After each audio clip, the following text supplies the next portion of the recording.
வாழ்க்கையில சில சந்தர்ப்பங்கள்ல நாம சில அவமானங்களை சந்திச்சே தீர வேண்டியிருக்கு. என்ன பண்றது, காலம் அப்படி. அவமானப்படுறவங்க உடனே அடங்கி போயிடுறது தான் உலக வழக்கம். அவமானப்பட்டா உடனே சீறி எழறவங்களும் உண்டு. ஆனா அதையே ஒரு சவாலா எடுத்துக்கிட்டு முன்னுக்கு வர்றவங்களும் சில பேர் இருக்கிறாங்க. அவங்க ரொம்ப அபூர்வம். இன்னைக்கு மனோதத்துவ நிபுணர்கள்லாம் என்ன சொல்றாங்க தெரியுமா?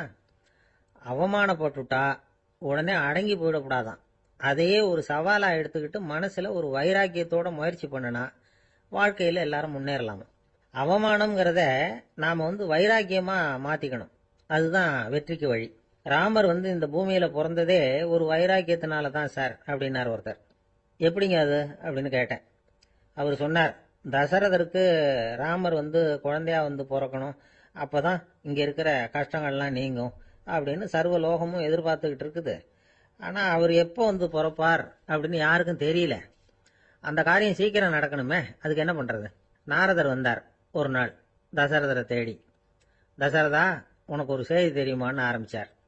அவர் எப்பவும் இப்படித்தானே ஆரம்பிக்கிறது வழக்கம். என்ன விஷயம்னு கேட்டார் தசரதர்.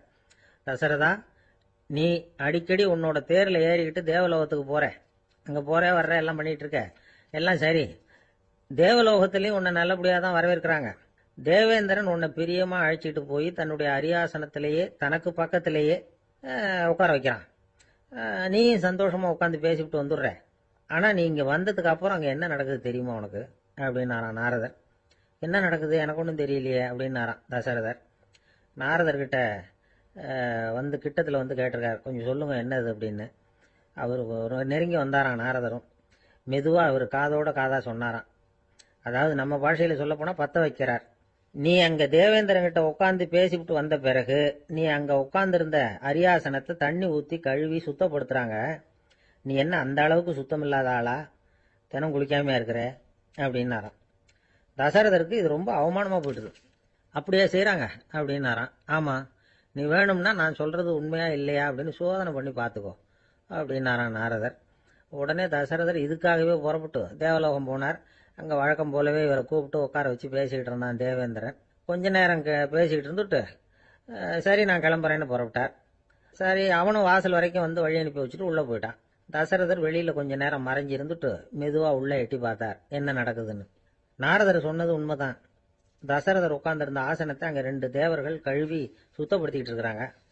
தசரதரால இதை தாங்கிக்க முடியல. அவருக்கு ரொம்ப அவமானமா போச்சு. நேரா கிடுகிடுன்னு தேவேந்திரங்கிட்டே போனார். நான் உட்கார்ந்திருந்த இருக்கையை சுத்தம் பண்றியே, நான் என்ன அந்த அளவுக்கு பாவியா அப்படின்னு கேட்டார். ரொம்ப கோபமா கேட்டார். தசரதரே, மனுஷனுக்கு 3 கடன்கள் உண்டு. தேவ கடன், ரிஷி கடன், பித்ரு கடன். இதை தீர்க்காதவன் பாவியாகிறான். இதுல மகனை பெறுவதால் தான் பித்ரு கடன் தீரும். உனக்கு மகன் கிடையாது, அதனால நீ பாவியாகிற. பாவி உட்கார்ந்திருந்த இடம்ங்கிறதுனால அதை சுத்தம் செய்ய வேண்டியது எங்க கடமை அப்படின்னு நானும் தேவேந்திரன். இந்த இடத்துல தசரதருக்கு ஏற்பட்ட அவமானம் ஒரு வைராக்கியமா மாறிச்சு. தேவேந்திரனே கேட்டுக்கோ, ஒரு மகனை பெற்ற பிறகுதான் இந்த சபையில மறுபடியும் அடி எடுத்து வைப்பேன் அப்படின்னு சொல்லிவிட்டு போயிட்டாராம். போய் புத்திர காமேஷ்டி யாகம் பண்ணார். புத்திரர்கள் பிறந்தார்கள். இந்த கதையில உள்ள கருத்து என்னன்னா, தேவேந்திரன் தசரதரை அப்படி அவமானப்படுத்தலைன்னா அவருக்கு இப்படி ஒரு வைராக்கியம் பிறந்திருக்குமா? யோசிச்சு பார்க்கணும். நமக்கு ஏற்படுகிற சில அவமானங்களையும் வைராக்கியமா மாத்திக்குவோம். அப்படி மாத்திக்கிட்டோம்னா வாழ்க்கையில முன்னேறலாம். நம்ம ஆளுங்க சில பேர் அவமானத்தை வைராக்கியமா மாத்திக்கிறது எப்படி தெரியுமா? நம்ம கிட்ட ஒரு பையன் சொன்னான், எங்க அப்பா என்னை எல்லாருக்கும் முன்னாடி வச்சு திட்டிவிட்டார், பொறுப்பு இல்லாம ஊர் சுத்துறேன்னு சொல்லி அவமானப்படுத்தி விட்டார். இனிமே நீ என் முகத்திலேயே முழிக்காதரா போடான்னு வேற சொல்லிவிட்டார். எனக்கு ரோஷம் வந்துட்டுது. அந்த அவமானத்தை வைராக்கியமா மாத்திக்கிட்டேன். அன்னையிலிருந்து அவர் முகத்திலேயே முழிக்கிறது இல்லை அப்படின்னா. அப்படியான்னு கேட்டோம். ஆமாங்க, அவர் வீட்டில் இல்லாத நேரமா பார்த்து உள்ள சமையல் கட்டுக்கு போய் சாப்பிட்டுட்டு நைஸா வெளியில வந்துருவேன் அப்படிங்கிறான். நாட்டுல நல்லவங்க ஒருத்தர் 2 பேர் இருக்கிறதுனால தாங்க மழையே பெய்யுது அப்படின்னு சொல்றது உண்டு. நல்லார் ஒருவர் உளரேல் அவர் பொருட்டு எல்லாருக்கும் பெய்யும் மழை. சில சமயம் ரொம்ப பேர் திடீர்னு நல்லவங்களா ஆயிடுவாங்க போல இருக்கு. அதனாலதான் விடாம பேய் மழையா கொட்டி தீர்த்துடுது. எல்லாரும் நல்லவங்களாயிட்டா உலகமே தாங்காது போல இருக்க.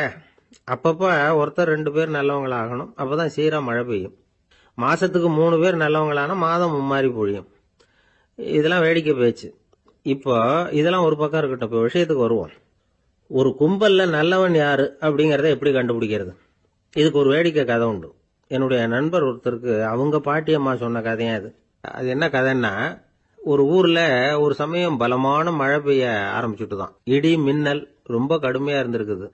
ஆரம்பிச்ச மழை வர வர கடுமையா ஆகிட்டு இருக்குதே தவிர நிக்கிற பாடா தெரியல. ஊர் ஜனங்கள்லாம் பார்த்தாங்க. இதுக்கு மேலேயும் வீட்டுக்குள்ள இருந்தா ஆபத்துங்கிறத புரிஞ்சுக்கிட்டாங்க. ஏன்னா வீடெல்லாம் இடிஞ்சி விழுந்துருமோங்கிற பயம். உடனே எல்லாரும் புறப்பட்டு ஊருக்கு பொதுவா இருந்த ஒரு மண்டபத்துல போய் தங்கிக்கிட்டாங்க. மின்னல் கடுமையா இருந்தது. இடி எந்த நேரத்திலயும் விழலாம்ங்கிற நிலைமை. எப்போ விழலாம்னு பார்த்துக்கிட்டு இருக்குது. அந்த மண்டபத்துல இருந்த ஜனங்கள் மனசுக்குள்ள ஒரு பயம். நம்ம கூட்டத்துல யாராவது ஒரு கெட்டவன் பாவம் பண்ணவன் இருந்தா கூட இடி இந்த மண்டபத்துல விழுந்துரும். அது எல்லாருக்கும் ஆபத்து அப்படின்னு நினைச்சாங்க. சரி, இதுக்கு என்ன பண்ணலாம் அப்படின்னு யோசனை பண்ணாங்க. அந்த கூட்டத்துல ஒரு பெரியவர் இருந்தார். அவரு ஒரு யோசனை சொன்னார். இதோ பாருங்க, அதுக்கு ஒரு வழி இருக்கு. அதோ எதிர்த்தாப்புல கொஞ்சம் தூரத்துல ஒரு உயரமா மரம் ஒண்ணு இருக்கு பாருங்க. பொதுவா இடி சுலபமா விழறது அது மாதிரி உயரமான மரத்துல தான். நம்ம கூட்டத்துல இருக்கிறவங்க எல்லாரும் ஒவ்வொருத்தரா போய் அந்த மரத்தை தொட்டு விட்டு திரும்பி வந்துடணும். நம்மள பாவம் பண்ணவன் யாரோ அவன் அந்த மரத்தை தொடுற சமயத்துல இடி விழுந்துரும். அவன் மட்டும் போயிடுவான்.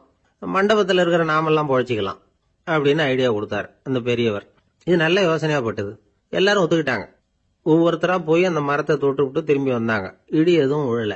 இன்னமும் பாவம் பண்ண ஆசாமி அதை போய் தொடல போல இருக்கு அப்படின்னு நினைச்சுக்கிட்டாங்க.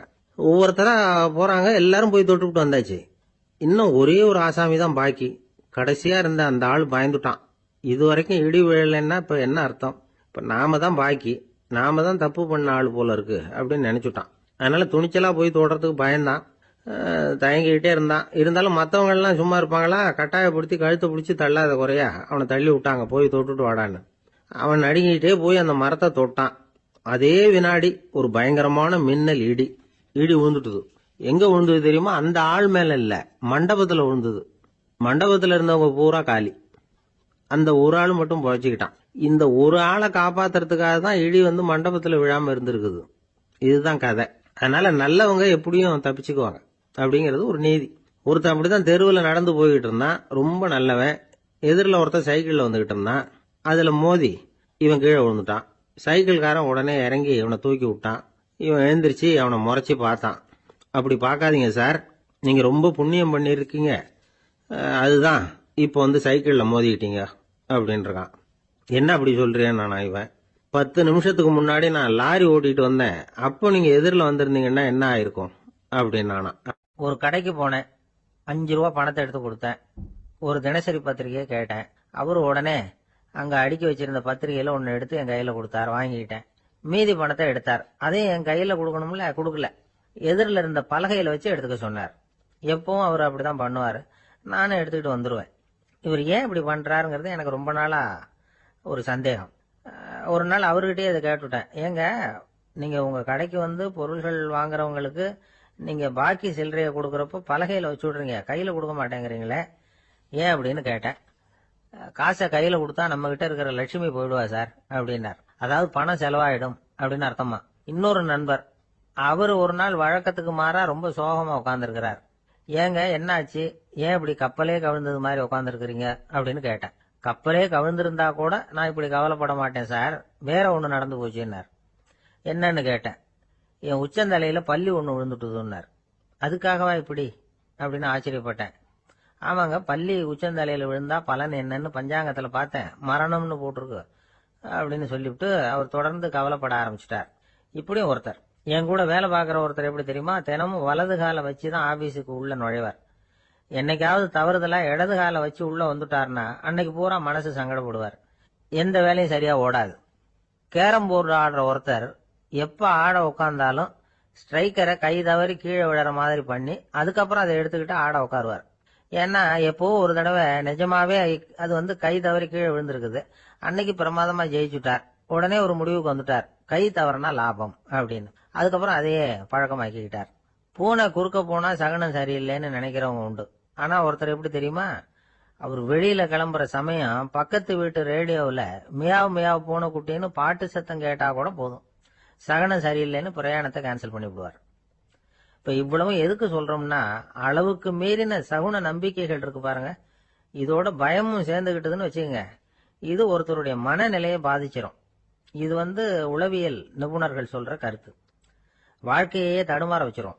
பாதுகாப்பு இல்லாத உணர்வு, ஒரு விதமான டிப்ரெஷன் மனநிலை, இதெல்லாம் தான் இதுக்கு காரணமா அமையலாம்.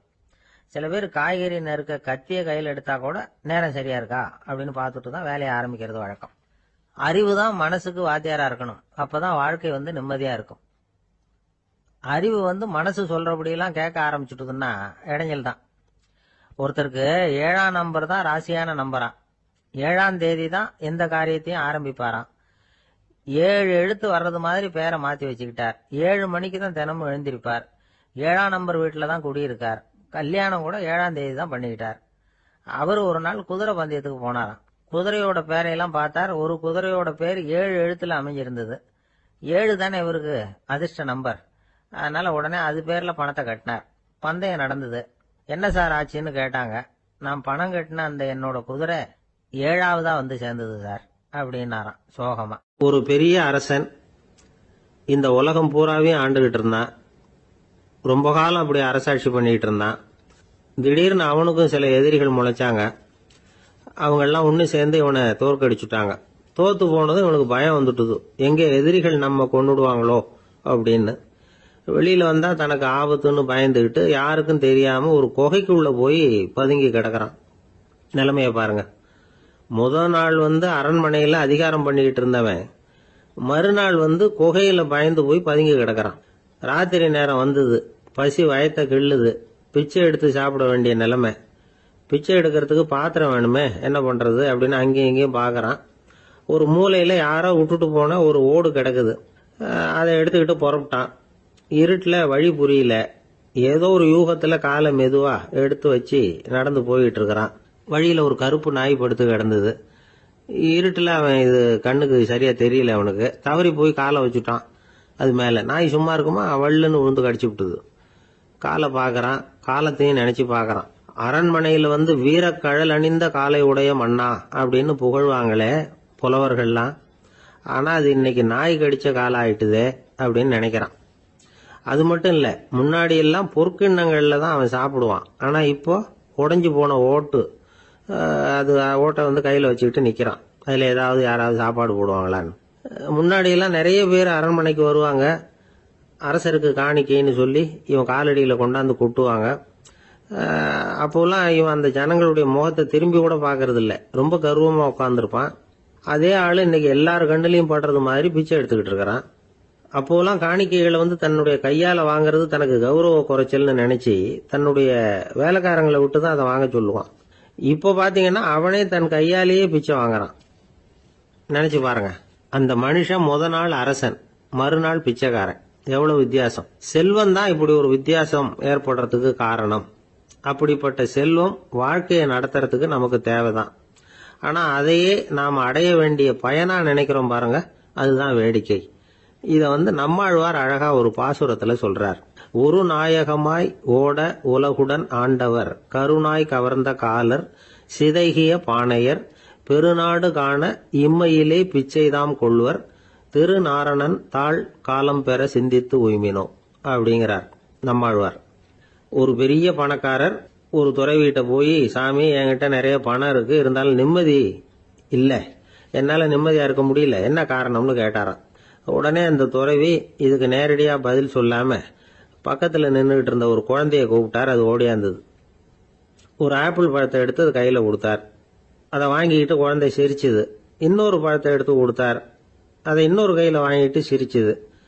3வது ஆப்பிள் எடுத்து கொடுத்தார். 2 பழத்தையும் நெஞ்சில் அணைச்சிக்கிட்டு 3வது பழத்தையும் வாங்கறதுக்கு முயற்சி பண்ணிச்சு. ஆனா அது உடனே நழுவி கீழே விழுந்து உருண்டு ஓடிச்சு. ஏற்கனவே இருந்ததும் விழுந்துட்டுது. இப்ப அந்த குழந்தை அழ ஆரம்பிச்சுட்டுது. இப்ப அந்த துறவி பணக்காரர்கிட்ட சொன்னாராம், குழந்தைய கவனிச்சியா, 2 ஆப்பிள் போதும்னு அது நினைச்சிருந்தா இப்போ அது அழ வேண்டிய அவசியம் வந்திருக்குமா அப்படின்னாராம். எதுவுமே அளவுக்கு மிஞ்சினா துன்பம்தான். இந்த காலத்துல இதெல்லாம் யாரு காதுல வாங்குறாங்க? ஒருத்தனை நல்ல வழிக்கு கொண்டு வரணும்னு நினைச்சு அவனை கூப்பிட்டு உட்கார வச்சு இந்த கதையை சொல்லிட்டு இருந்தாங்க. சொல்லிவிட்டு அந்த குழந்தை செஞ்சது தப்பு தானே அப்படின்னு கேட்டிருக்கிறாங்க.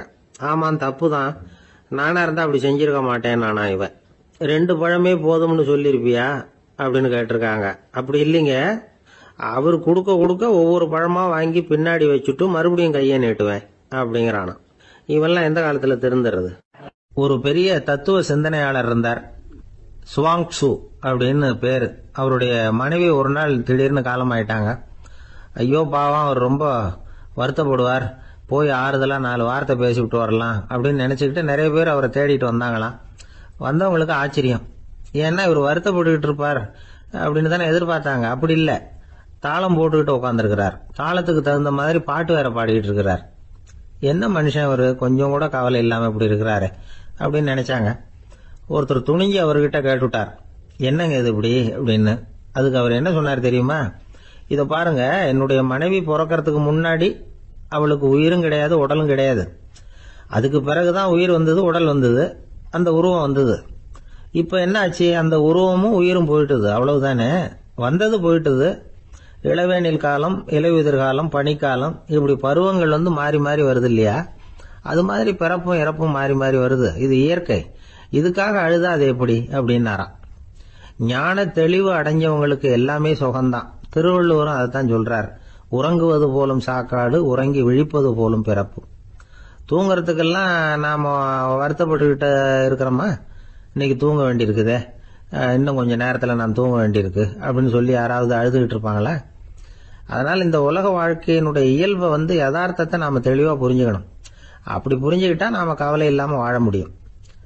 ஒரு வயசான தாத்தா பாட்டி 60 வருஷத்துக்கு முன்னாடி அவங்களுக்கு கல்யாணம் ஆச்சு, ஒன்னாவே வாழ்ந்தாங்க, ஒன்னாவே இறந்து போனாங்க. இப்போ அவங்க 2 பேரும் சொர்க்கத்துக்கு போய் சேர்ந்தாங்க. அங்கே எல்லா வசதியும் இருந்தது. ஒரு பெரிய பங்களாவே இவங்களுக்கு ஒதுக்கி கொடுத்தாங்களாம். இதுக்கு எவ்வளவு வாடகைன்னு கேட்டார் தாத்தா. வாடகையெல்லாம் கிடையாது, இலவசம் அப்படின்னார் அங்க இருந்தவர். அந்த வீட்டுக்கு பின்னாடி ஒரு பெரிய புல்வெளி இருந்தது. இதுல விளையாட ஏதாவது கட்டணம் உண்டான்னு கேட்டிருக்காரு தாத்தா. அதெல்லாம் ஒண்ணும் கிடையாது, பணம்லாம் கட்ட வேண்டியதில்லை அப்படின்னாரு அவரு. பக்கத்துல ஹோட்டல் மாதிரி ஒரு பெரிய கட்டடம், உள்ள சாப்பாட்டு மேஜைகள், அது மேல விதவிதமான பலகாரங்கள். சாப்பாட்டுக்கெல்லாம் எவ்வளவு அப்படின்னு விசாரிச்சாராம் தாத்தா. அதுதான் சொன்னேனே, இங்க எல்லாமே இலவசம்தான், எது வேணும்னாலும் சாப்பிடலாம், எவ்வளவு வேணும்னாலும் சாப்பிடலாம் அப்படின்னாராம். நீங்க சொல்றீங்க அப்படி, ஆனா நான் சர்க்கரை சேர்த்துக்க கூடாது, உப்பு சேர்த்துக்க கூடாது, பாட்டி கையால எப்பவும் பத்திய சாப்பாடு தான் அப்படின்னாராம் தாத்தா. இத பாருங்க, இங்க உங்களுக்கு அந்த கவலையும் வேண்டியதில்லை. இங்க நீங்க ஸ்வீட்டு சாப்பிடலாம், காரம் சாப்பிடலாம், உங்களுக்கு எந்த நோயும் வராது அப்படின்னாராம் அங்க சொர்க்கத்துல இருந்தவர். இத கேட்ட உடனே அந்த தாத்தா பக்கத்துல நின்ன பாட்டியை பார்த்து கத்தினாராம், அடி பாவி, எல்லாத்தையும் கெடுத்துட்டிய, நீ எனக்கு பத்திய சாப்பாடு போடாம கண்டதை திங்க விட்டுருந்தா 10 வருஷத்துக்கு முன்னாடியே நான் இங்க சேர்ந்திருப்பேனே அப்படின்னாராம். ஒரு விவசாயி விதைக்கிறதுக்காக வயல்வெளி பக்கம் போறார். விதைகளை அள்ளி வீசினார். அப்ப என்ன ஆச்சுன்னா, சில விதைகள் பாதை ஓரத்துல விழுந்தது, சில விதைகள் முள் செடிகள் மண்டி இருந்த புதருக்கு இடையில விழுந்தது, சில விதைகள் நல்ல நிலத்துல விழுந்தது. பாதை ஓரத்துல விழுந்த விதை என்ன ஆச்சுன்னா, அதெல்லாம் பறவைகள் கண்ணுல போட்டுட்டுது, உடனே உட்காந்து கொத்தி தின்னுட்டு போட்டுது. அதிகமா மண் இல்லாத பாறை பகுதியில் விழுந்த விதையெல்லாம் லேசா வேர் விட்டு முளைக்க ஆரம்பிச்சது. அதுக்கப்புறம் வேர் கீழேயும் ஆழமா போக முடியல, மேலேயும் சூரிய வெப்பம் அதிகம் தாங்க முடியல, எல்லாம் காஞ்சி கருகி போட்டுது. புதர் பகுதியில சில விதைகள் விழுந்தது இல்லையா, முள் செடிகள் காடா மண்டி போயிருந்தது. அதனால முளைச்சு வர்ற செடிக்கு நெருக்கடி அதிகமா போட்டுது, சரியா வளர முடியல, விளைச்சலும் சரியா இல்ல.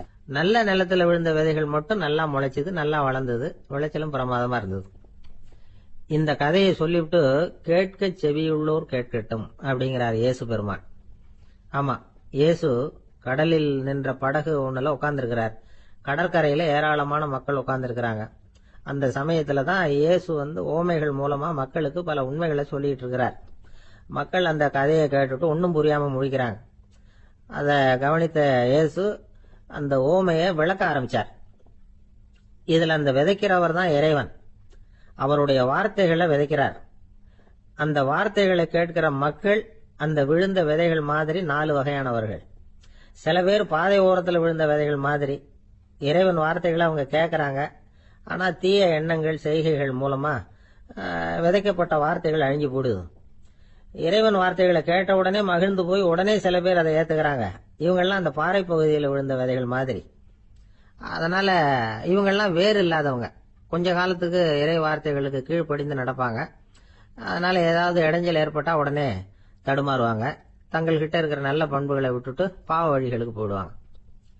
முள் செடிகளுக்கு இடையில விழுந்த விதைகள் மாதிரி உள்ளவங்க யாருன்னா, இவங்களுக்கு உலக கவலை உண்டு, செல்வத்தின் மீது மயக்கம் உடையவர்கள். உலக ஆசைகள் இவங்களுக்குள்ள பூந்துடுறதுனால அங்க இருக்கிற நல்ல பண்புகள் மறைஞ்சு போயிடுது. அதனால அவங்களும் உபயோகம் இல்லாதவங்களா ஆயிடுறாங்க. நல்ல மனிதர்கள் நல்ல நிலத்துல விழுந்த விதைகளுக்கு ஒப்பானவர்கள். இவங்க இறை வார்த்தையை கேட்கறாங்க, அதை ஏத்துக்கிறாங்க, அவங்களும் நல்லபடியா வாழறாங்க, அடுத்தவங்களுக்கும் உபயோகமா இருப்பாங்க. இதுதான் இயேசு சொன்ன விளக்கம். நல்ல வார்த்தைகளை கேளுங்கள், நல்ல வார்த்தைகளை ஏற்றுக்கொள்ளுங்கள், அடுத்தவங்களுக்கு உபயோகமா இருங்க. இதுதான் பெரியவங்கள்லாம் நமக்கு சொல்லுகிற உபதேசம். ஒரு அப்பா தன்னுடைய மகனுக்கு உபதேசம் பண்ணார். இத பாருப்பா, நல்ல வார்த்தைகளை கேட்கணும், எப்போதுமே மகன் அப்பா பேச்ச கேட்கறது நல்லது அப்படின்னாராம். நீ ஏதாவது ஒரு தப்பு பண்ணா என் தலையில ஒரு முடி நரைச்சி வெள்ளையா போடும்பா, நீ செய்யற ஒவ்வொரு தப்புக்கும் என் தலையில ஒவ்வொரு முடி வெள்ளையாயிடும் அப்படின்னாராம். பையன் யோசிச்சான், அப்பா இப்பதான் எனக்கு புரியுது, தாத்தாவோட தலைமுடி பூராவும் வெள்ளையா இருக்கிறதுக்கு என்ன காரணம்ங்கிறது எனக்கு இப்பதான் புரியுது அப்படின்னா. ஒரு ஊர்ல ஒரு ராஜா இருந்தார். அவர் ஒரு பூனை வளர்த்தார். ரொம்ப செல்லமா அவர் அந்த பூனையை வளர்த்தார். அவர் என்ன பண்ணுவார் தெரியுமா? இரவு நேரத்துல அந்த பூனையோட தலையில ஒரு விளக்க வச்சிருவார். அந்த பூனை ரொம்ப ஜாக்கிரதையா அந்த விளக்கு கீழே விழுந்துடாம பாத்துக்கும். தலையை ஆட்டாம ரொம்ப நிதானமா ராஜா பின்னாடி நடந்து போய்கிட்டே இருக்கும். அந்த விளக்கு வெளிச்சத்துல எல்லா வேலைகளையும் செஞ்சிருவார். கையில ஒரு விளக்க தனியா எடுத்துட்டு போக வேண்டிய அவசியமே இல்லை. விளக்க தூக்கிட்டு போற வேலையை அந்த பூனை பாத்துக்கும். அதனால ராஜாவுக்கு அந்த பூனை மேல ரொம்ப பிரியம். மந்திரிகளை எல்லாம் கூப்பிட்டு அவங்க கிட்ட சொல்லுவார், பாத்தீங்களா இந்த பூனை எவ்வளவு விசுவாசமா நடக்குது, என் பேர்ல எவ்வளவு மரியாதை பாத்தீங்களா அதுக்கு அப்படிம்பார். இதை கேட்டுட்டு அங்கிருந்த அமைச்சர்கள் ஒருத்தர் சொன்னார், மன்னா நீங்க சொல்றது சரிதான், இருந்தாலும் இந்த பூனையோட விசுவாசத்தை நாம கொஞ்சம் சோதிச்சு பார்க்க வேண்டியிருக்கு அப்படின்னாராம். சரி, உங்க ஆசையை ஏன் கெடுக்கணும், நல்லா சோதிச்சு பாருங்க அப்படின்னு சொல்லிவிட்டார் ராஜா. உடனே அந்த அமைச்சர் என்ன பண்ணார் தெரியுமா? எங்கேயோ புறப்பட்டு போனார். ஒரு 5-6 எலிகளை பிடிச்சிட்டு வந்தார். அரண்மனையில் ராஜா ஏதோ வேலை பார்த்துக்கிட்டு இருக்கிறாரு. பக்கத்துல அந்த பூனை ரொம்ப பணிவா நின்றுகிட்டு இருக்குது. அது தலையில விளக்கு எரிஞ்சுக்கிட்டு இருக்கு. அமைச்சர் தான் பிடிச்சிட்டு வந்த எலிகளை அந்த பூனை பார்வையில படுறது மாதிரி எதிரில் விட்டார். அந்த எலிகள்லாம் அங்கேயும் இங்கேயும் ஓட ஆரம்பிச்சது. அதை பார்த்தது பூனை, அவ்வளவுதான். தலையில இருக்கிற விளக்க பத்தியும் கவலைப்படல, ராஜாவை பத்தியும் கவலைப்படல. ஒரே பாய்ச்சலா பாஞ்சு எலிகளை துரத்த ஆரம்பிச்சுட்டுது. தலையில இருந்த விளக்கு எங்கேயோ போய் விழுந்தது, அணைஞ்சு போச்சு. இருட்டுல ராஜா தடுமாற ஆரம்பிச்சுட்டார். இந்த சமயத்துல அந்த அமைச்சர் மறுபடியும் விளக்க ஏத்தினார், வெளிச்சம் வந்தது. அதுக்கப்புறம் அந்த அமைச்சர் பேசினார், அரசே, பூனையோட விசுவாசத்தை பாத்தீங்களா? எலி அது கண்ணுல படுற வரைக்கும் தான் விசுவாசமா இருந்தது. அது மாதிரி எலிய பார்த்ததும் எல்லாத்தையும் விட்டுட்டு அதை துரத்த ஆரம்பிச்சுட்டு பாத்தீங்களா? தான் அந்த பூனையை பத்தி நினைச்சது தப்புங்கிறது அதுக்கப்புறம் தான் அந்த ராஜாவுக்கு புரிஞ்சுதான். சரி, இப்ப எதுக்கு இந்த கதையெல்லாம் அப்படிங்கிறீங்களா? இந்த பூனை மாதிரி தான் நம்ம மனசும். மனசை எவ்வளவுதான் பயிற்சி கொடுத்து பக்குவமா வச்சிருந்தாலும் பாக்குறதுக்கு பரமசாது மாதிரி தான் இருக்கும். பார்க்க வேண்டியதை பார்த்துட்டுதுன்னா பாஞ்சிரும். இந்த பூனை மாதிரி புலன் இன்ப பொருள்கள் கிட்டாத வரைக்கும் மனம் அடங்கி இருக்கிறது மாதிரி தான் தெரியும். கொஞ்சம் வாய்ப்பு கிடைச்சாலும் அது குதிக்க ஆரம்பிச்சிரும், தப்பு பண்ண ஆரம்பிச்சிரும். பெரிய பெரிய முனிவர்கள் வாழ்க்கையில நடந்த வீழ்ச்சி இதை தான் நிரூபிக்குது. புலன்களின் ஆற்றல் அதிகம், அதனால மனக்கட்டுப்பாடு பயிற்சிகள்ல ரொம்ப எச்சரிக்கையா இருக்கணுங்கிறார் சுவாமி சிவானந்தர். மது பழக்கத்தையே விட்டுட்டேன்னு உறுதியா இருப்பான். கடை கண்ணுல பட்டுட்டுதுன்னா கால் அவனை கேட்காமலே இழுத்துட்டு உள்ள போயிடும். இதுதான் மனசுங்கிறது. அதுதான் அந்த ராஜா வளர்த்த பூனை. நம்மால் ஒருத்தன் அந்த ராஜா பூனை தலையில விளக்க வச்சது மாதிரி இவன் தன்னுடைய தலையிலேயே ஒரு விளக்க ஏற்றி வச்சுக்கிட்டு என்னத்தையோ தேட ஆரம்பிச்சான். தேடிட்டு இருக்கிறான். தலையை ஆட்டாம நிதானமா நடந்து ரொம்ப நேரமா தேடிட்டு இருக்கிறான். அந்த சமயம் அங்க ஒருத்தர் என்னத்தை தேடுறீங்கன்னு கேட்டார். அதுதான் மறந்து போச்சு அப்படின்னு இழுத்தான். சரி, கொஞ்சம் இப்படி உட்காருங்க, ஞாபகம் வந்ததுன்னு தேட ஆரம்பிக்கலாம் அப்படின்னாரு அவரு. இவன் கொஞ்ச நேரம் உட்காந்து யோசிச்சான். அப்புறம் திடீர்னு எழுந்திருச்சான். ஞாபகம் வந்துட்டுதுன்னா. என்னன்னு கேட்டார். எங்க வீட்டுல இருந்த விளக்க எங்க வச்சேன்னு தெரியல, அததான் தேடிட்டு இருக்கிறேன், ஏத்தி வைக்கலாம்னு பாக்குறேன் அப்படின்னா. ஒரு ஆள் இருந்தான், நிறைய பணம் சம்பாதிச்சான். ஆனா செலவு பண்ண மனசு வரல, கருமி. அவன் என்ன பண்ணா, சேர்த்த பணம் பூராவையும் ஒரு மரத்தடியில புதைச்சு வச்சிருந்தான்.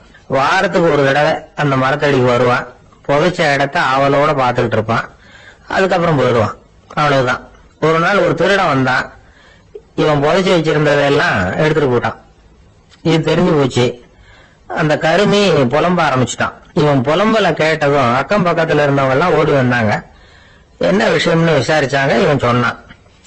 ஒரு பெரியவர் கேட்டார், ஏப்பா வாரம் வந்து இந்த இடத்த பாக்குறதாக சொன்னியே, எப்பவாவது இதுல இருக்கிற பணத்தை எடுத்து செலவு பண்ணிருக்கியா அப்படின்னு கேட்டார். நான் அப்பப்போ வந்து அதை பாக்குறது தான் வழக்கம், அதை தொட்டதே இல்லைன்னு அவன். சரி அப்படின்னா இப்பவும் நீ அதே மாதிரி வாரம் ஒரு தடவை வந்து இந்த இடத்த பாத்துட்டு போகலாமே அப்படின்னாராம் அந்த பெரியவர். அதுவும் சரிதானே, எவ்வளவு காலமானாலும் அவன் அந்த பணத்தை எடுத்து செலவு பண்ண போறதில்ல. அப்படி இருக்கிறப்ப உள்ள பணம் இருந்தாலும் ஒண்ணுதான், இல்லாம போனாலும் ஒண்ணுதான். இதுல இருந்து என்ன புரியுதுன்னா, ஒருத்தர் கிட்ட இருக்கிற பணத்தை கொண்டு அவரு பணக்காரரா ஏழையா அப்படின்னு முடிவு செய்யறது சரியில்லை. அந்த செல்வத்தை அனுபவிக்கிற திறன், பயன்படுத்துற திறன், அதை வச்சுதான் அவர் ஏழையா பணக்காரரா அப்படிங்கறத நிர்ணயம் பண்ணணும். அதுதான் சரி. செலவு பண்ண தெரியாதவன் சேகரம் பண்ணிட்டே இருக்கிறதுனால என்ன பிரயோஜனம்? தலைமுடியே இல்லாதவன் தாராளமா சீப்புகளை வாங்கி சேகரம் பண்றது மாதிரி தானே இது. சில சமயம் செலவு பண்ண நாம தயாரா இருந்தா கூட அந்த செல்வம் நமக்கு பயன்படுறதில்ல. அரேபியாவில் ஒரு நகை வியாபாரி விலை உயர்ந்த முத்துக்களை எல்லாம் அவர் வச்சு வியாபாரம் பண்ணிட்டு இருந்தார். அவர் ஒரு சமயம் ஒரு பாலைவனம் வழியா போயிட்டு இருக்கிறார் ஒட்டகத்துல. அப்போ திடீர்னு கடுமையான புயல் வீச ஆரம்பிச்சுட்டு திசை தவிர இவர் எங்கேயோ வந்துட்டார். கூட வந்தவங்களையும் காணல, எங்க போனாலும் தெரியல. இவர் ரொம்ப பயந்து போய் அங்கே எங்கேயுமா அலைஞ்சு திரியிறார். வழியே தெரியல. பசி கடுமையாயிட்டுது.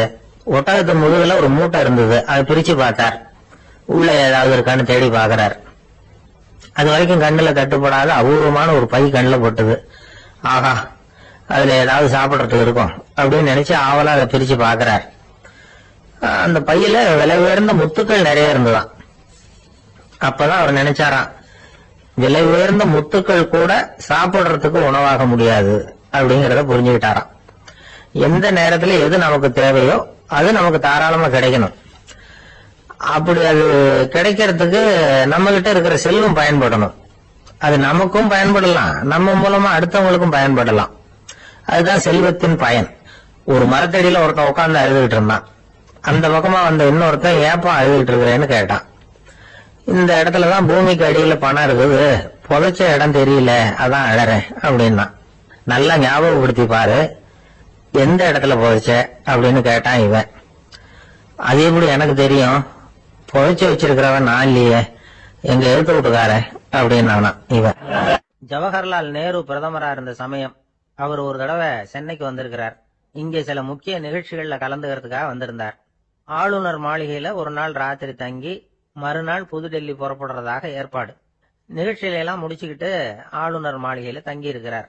அன்றைக்கு இரவு படிக்கிறதுக்கு ஒரு முக்கியமான புத்தகம் அவருக்கு தேவைப்பட்டது. அந்த சமயத்துல உலக அளவுல ஒரு முக்கியமான பொருளாதாரம் சம்பந்தமான ஒரு புத்தகம் வெளியாகி இருக்கிற விஷயம் அவருக்கு தெரியும். அந்த புத்தகம் மெட்ராஸுக்கு வந்திருக்குமா, அது இங்க கிடைக்குமா அப்படின்னு விசாரிச்சிருக்கிறார் நேருஜி. அவர் இப்படி கேட்ட உடனே அங்க இருந்தவங்க எல்லாம் ரொம்ப பரபரப்பா செயல்பட ஆரம்பிச்சுட்டாங்க. முக்கியமான இடங்கள்ல எல்லாம் விசாரிச்சிருக்கிறாங்க, அந்த புத்தகம் உங்ககிட்ட இருக்கான்னு. சென்னையில உள்ள கன்னிமாரா நூல் நிலையத்துக்கு எப்படியும் அந்த புத்தகம் வந்திருக்கணும் அப்படின்னு ஒரு நம்பிக்கை. அங்க விசாரிச்சாங்க. அந்த புத்தகம் 2 நாளைக்கு முன்னாடி தான் அங்க வந்திருக்குது அப்படிங்கிற விஷயம் தெரிஞ்சது. உடனே எல்லாரும் அங்க ஓடினாங்க. அவங்களுக்கு இன்னொரு சந்தேகம், புத்தகம் வந்திருக்கு சரி, அது இந்த சமயத்துல வேற யாரும் படிக்கிறதுக்கு எடுத்துட்டு போயிருக்க கூடாதே அப்படிங்கிற சந்தேகம் இருந்தாலும் மனசுக்குள்ள ஒரு தைரியம். இப்படி ஒரு புத்தகம் வெளிவந்திருக்கிற விஷயமே நேருஜி சொல்லி தான் நமக்கே தெரியும். அதுவும் இல்லாம உலக பொருளாதார சம்பந்தமான ஏதோ ஒரு புத்தகம் அது. அதை போய் இந்த நேரத்துல அவ்வளவு ஆர்வமா யாரும் எடுத்துட்டு போயிட போறாங்க அப்படிங்கிற தைரியம். இந்த தைரியத்தோட அந்த நூல் நிலையத்துக்கு ஓடினாங்க. புத்தகத்தை தேடுனா அது கிடைக்கல, யாரோ எடுத்துட்டு போயிருக்கிறாங்க. நேருவுக்கு மட்டுமே தெரிஞ்சிருந்த அந்த புத்தகம் பத்தின விஷயம் சென்னையில வேற ஒருத்தருக்கும் தெரிஞ்சிருக்குது. உடனே எல்லாரும் பரபரப்பா அந்த அதுக்குன்னு இருக்கிற ரிஜிஸ்டர் இருக்குல்ல, பதிவேடு, அதை புரட்டி பாக்குறாங்க யார் எடுத்துட்டு போறாங்கன்னு தெரிஞ்சுக்கிறதுக்காக. எடுத்துட்டு போனவங்க அதுல கையெழுத்து போட்டிருப்பாங்கல்ல, அதை பார்த்து யாருன்னு தெரிஞ்சுக்கலாம் அப்படிங்கிறதுக்காக தான் அதை புரட்டுறாங்க. அதோ அந்த புத்தகத்தோட பேரு பக்கத்துல அதை எடுத்துக்கிட்டு போனவங்க கையெழுத்து உத்து பாக்குறாங்க எல்லாரும். அதுல போட்டிருக்குது பேரு CN அண்ணாதுரை அப்படின்னு எழுதியிருந்தது. அவரு தான் பேரறிஞர் அண்ணா. நேரு படிக்க விரும்பின ஒரு புத்தகத்தை அதே நேரம் படிக்க விரும்பின இன்னொரு தலைவர் இவர். படிக்கிறதுல அவருக்கு இருந்த ஆர்வத்தை நாம தெரிஞ்சுக்கணும்னா அதுக்கு எவ்வளவோ சம்பவங்கள் இருக்கு. கடைசி காலத்துல ஒரு அடையார் மருத்துவமனையில படுத்திருக்கிறார். அவருக்கு ஒரு முக்கியமான அறுவை சிகிச்சை செய்ய வேண்டியிருக்குது அவசரமா. அமெரிக்காவிலேருந்து டாக்டர் மில்லர் வந்திருக்கிறார். அவர்கிட்ட கேட்கிறார், டாக்டர் நாளைக்கே அறுவை சிகிச்சை செய்ய போறீங்களா அப்படின்னு. ஆமாங்கிறார் டாக்டர் மில்லர். நாளைக்கு மறுநாள் செஞ்சுக்கிறேனே அப்படின்னாரா அண்ணா. ஏன் ஏதாவது நாள் பாக்குறீங்களான்னு கேட்டிருக்கார். இல்ல, ஒரு புத்தகத்தை படிச்சுக்கிட்டு இருக்கிறேன், அதை நாளைக்குள்ள முடிச்சிருவேன், அதுக்கப்புறம் நான் இறந்தாலும் கவலை இல்லை அப்படின்னாரா இவர். அவர் தான் அறிஞர் அண்ணா. சங்ககால நூல்கள்ல இருந்து சமீபத்துல வந்த நூல்கள் வரைக்கும் எல்லாம் அவர் படிச்சிருக்கிறார். ஒரு திருமண விழாவில் அவர் பேசும்பொழுது சொன்ன விஷயம் இது. சங்க காலத்துல காதலியை மணக்க விரும்புகிறவனுக்கு அவனுடைய தந்தை வீர சோதனைகள்லாம் வைப்பாரு. போய் புலிப்பல் கொண்டுகிட்டு வா, அப்போதான் என் பொண்ணை கொடுப்பேன் அப்படின்னு சொல்லுவார். காதலன் உடனே காட்டுக்கு போவான், ஒரு புலியை கொன்று அதனுடைய பல்ல கொண்டுகிட்டு வருவான். அதை வீர பதக்கத்துல பதிச்சு அவனுக்கு மாமனார் சூட்டுவார் கல்யாண சமயத்துல. இப்போலாம் காதலன் கிட்ட அப்படி சொல்ல முடியாது.